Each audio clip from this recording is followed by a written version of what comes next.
ወንድ ብርና ገንዘብ ያለው ወንድ ከእንደዛ አይነት ወንዶች ውጪ ሌሎች ወንዶች ሰው የማይመስላችሁ ሴቶች መስከረም አንድ አያድርሳችሁ። የሞቱ ሰዎች ሀይ ይበሏችሁ። ሴቶች በቀላሉ የሚንበረከኩለት የወንድ አይነት ብር ያለው ወንድ ገንዘብ ያለው ወንድ Akkuma kaleessa dubbachaa turretti namoonni hedduunis akkuma yaada san deeggaraa turanitti taateen biyya Suudi Arabiyaatti raawwatame sun taatee wal dhabdeen ni jira. Namni wal dhabuun kaleessa jira. Namni waliin mufachuu wal kaleessa jira. Dhiirti dhiira akka dhiiraatti booksiin dhooftee yookaan immoo haala adda addaatiin waltumuun uumaa kaleessaa keessa jirtudha.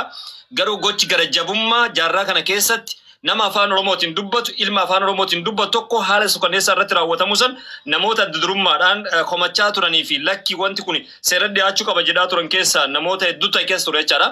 Sana dhaabbachuudhaan araara isaan buusaa turan araara kun sirrii miti inni afoo dhaabbachaa turre boorisiin dhaabbannaa iftaanis dhaabbannaa guyyaa biroo ammoo feesbuukaan dubbannaa namoota biyyarraa hirmaatanis ni jirani ijoollee ispeeshaalii intelligentii ta'an jecha sooshaal miidiyaa irratti isaan garas ni hirmaatan. Wanti beekuu qabnu ijoollee tiyyaa wanta kana yoo callifne bor dubartii Oromoo sooshaal miidiyaa irra fidanii qaama saalaa keessa waraanan dhagaya. Bor dubartii fidanii qaama saalaa keessa laxxiqatanii waraanan jechaadha. Kanaaf har'a uume wanti sun akka nuti hin deebineef shamarran keenya warra akka nuyi bira dhaabbadda warra akka boonaa bira dhaabbadda tiktokiin keenya gubatu nu dantaa takka irraan qabnu obboleeyyan kiyya asirraa giiftii ittiin barbaachuuf eeda halkan guutuu kataa turreef flaawarsi takka itti barbaadeeti miti dhugaa isinitti muudhaaf. Keessa kiyya na dhukkube keessa kiyya dhukkubbii sana immoo dubbadhee ofirraa buqqiseetiin irra nagaa irra feecha dhugaa isinitti muudhaaf. Sa'aatii takka qofa irra rafee hojii seene guyyaa har'aallee sorrafin dalagaa ammallee hojii oole. Kana kan dubbannu fakkeessuuf osoo hin taane wanti tokko overlaappii ositti fudhatee saba kana burjaajesse beekumsa qabduuf dandeettii qabdu yookaan taalentii qabduuf fayyadamte abbaan fedhe sirraa fudhatu abbaan fedhaaris dirqama Oromummaati. Kaleessallee ka biyyaa baaneen obboleeyyan kiyya chiipsii yookaan mootu wanni biyyarraa biyyaan baatti deemneetiin juusii dhuguuf miti dhugaa isinitti muudhaaf. Kaleessallee wayita biyyurru jirrutti waan gaarii hawaasa kana waan dandeenyurraa waan beeknurraa dalagaa turre jechaadha.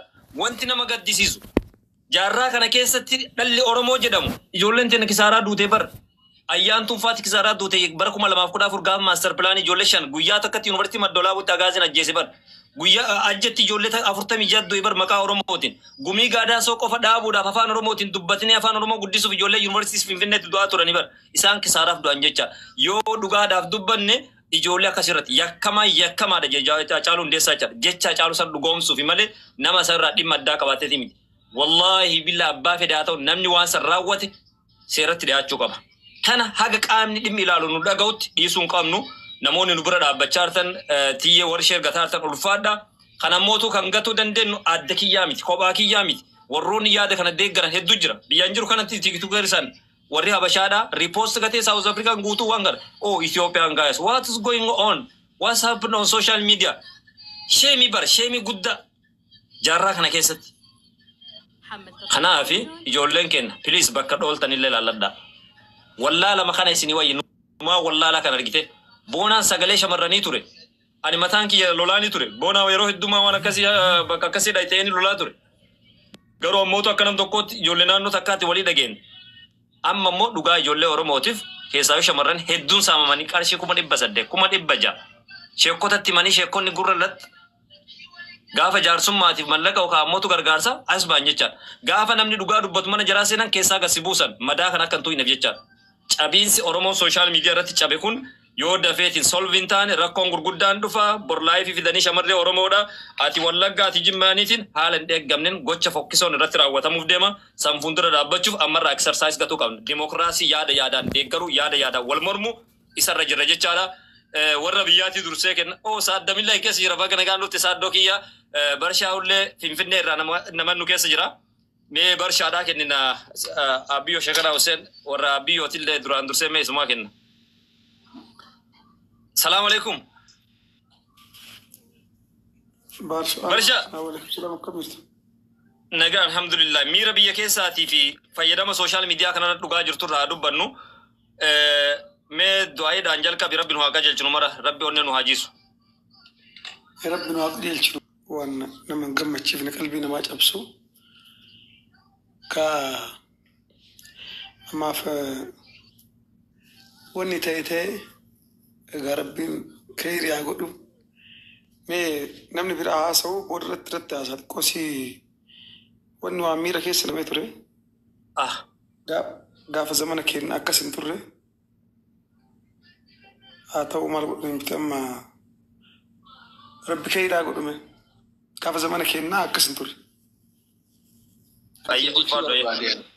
Ummata achirraa asirraa wal fitu kanniin sii galee wayitii ilaaltu addunyaa tanarra ani nama akka ummata sila hoolaa bicha deemaa qoysuudhi jechuun hoolaa deeman fakkaate baay'inaan hoolaan hoolaa wayitii qabu si dabbara sii galee inna kanaaf addunyaa tanarra ummata akkana garaa jabaatu argeen beeku sii galee akka haala gabaaban ummanni kunniin qabamuu danda'a akkaataan jirti qabaman tiktookii jira lakkoofsa jira kuni seeratti kennamee seerri wanna jechuu danda'a sii galee wallaahi billahi kana jaarsummaa asirraa laalan kun ummata horii dhagaa asirra taa'ee jaarsummaa namaaf laalu maal abbaa isaanii jaarsummaa laalan inni osoo obboleessa kee ta'e obboleessa kiyya ta'e ummata akkana takka wanti akkana jedhamu hin jiru seegal wanti jaarsummaa fide maaliif barbaachise jaarsummaa laalu seera jira seeratti gabbee ummanni iyyatee himatuun oromoo tana jidduu jaarsummaa laaluun hin barbaachisu seeratti himatta warra biyya alaa keessa jiru sanuu warra akkanatti gosaa wal qoodee wanna jedhu seerri qabeetiin likki jaraa galchaa jechuudha haaga lubbuuti yaan jiru ijoollee Suudi Arabiyaa jirtu sagalee ta'uu dhiisiiti an jechuun abbaa fedhe haa ta'u martuu tokko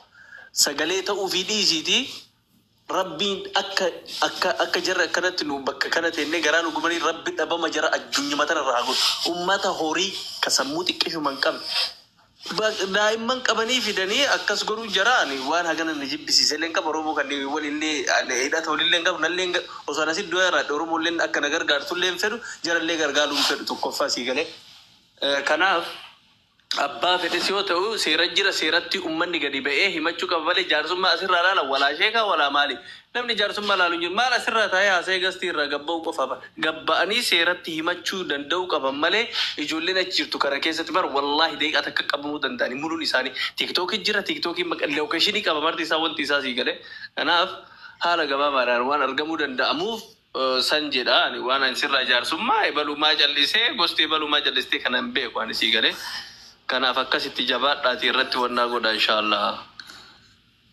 Ayyee Saddam Galatoom ulfaadhu atis mana kee inumaa affeeriin ijoollee Suudi Arabiyaa dhiira taate durba taate inseensin mana kee ijoollee Kuwaatar seensi takkaa seenaa jiraa keessatti jiraa wal kasa sun dhagaa kana keessa hin jiru ani sargii tiyya bicha irra dalagadhaan sargii ebaluuf ebaluu lakkoofii tana nagaa kiyyaan san yoo hojjetadhe kanaaf uummanni achirraa kunoo hooleyyiin gadi baatee kun kan qabee ebaluun qabee qorocoon tuute kadiir kan faje daa'imman akkasii takkaa akkanatti haga jiru irraa ambeeta qalbii kiyyaa fi dhugaan kiyyaa haga barana gubadhe takkaa gubadheen beeku wallaahi takkaa haga barana dhagaamee hin jiru. Deemi guddaa bar wallaahi billaahi jaarraa kana keessa bineensi mirga qabaaba.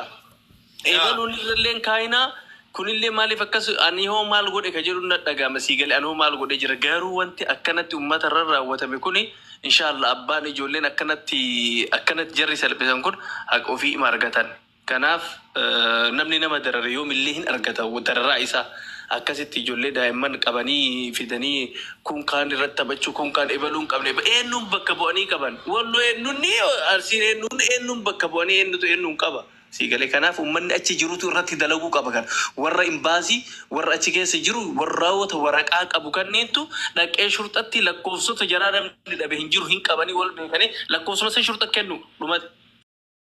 Ufeeggannoo godhi salsalata kee ijaaratu guruppii dhagaifati dhaamsa sadhumaa guruppii qopheessi guruppii wasaappii qopheessi takbaariin kana sirraa barbaanna waan kaasaa keetii akka dhiiraatitti lubbuu keetiif waan gooteef.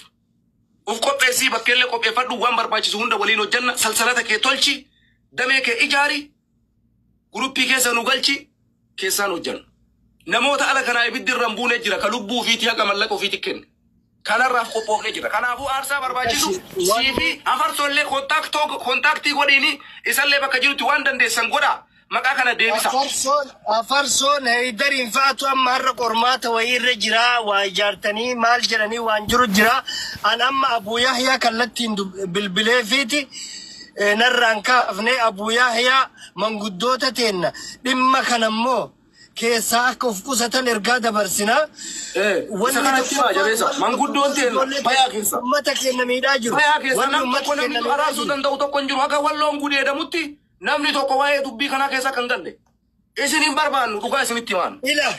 Ilmaan arsiisi koomandoo gadi baatanii rabbii keessan sodaadha rabbii jedha numaa gara laafummaan kun beektaa uummata keenya kana akka shorbaatitti oli gammarqa. Gara laafummaan kun ilmoo Muhammadii mita muka ilma dhiiraatti duubaan suuyita sun ilmoo Aliyyii walloo maanii jettuuni miti. Gara Fatii Firraadhiisi kun Oromoo Aliyyii walloo maarree walloo nurratti fincaanii matarratti nu baanii.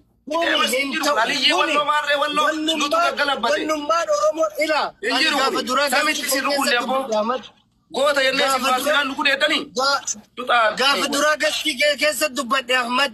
Walloo jechuun ana boodatti kana booda Liibiyaanota jechuudha. Liibiyaanonni immoo Liibiyaanota bichaa osoo hin taane luuxii jaahila rabbitti kafare. Ka amantii isaatti kafareedha luuxota. Maqaan isaanii luuxitti jijjiirameera. Kanaaf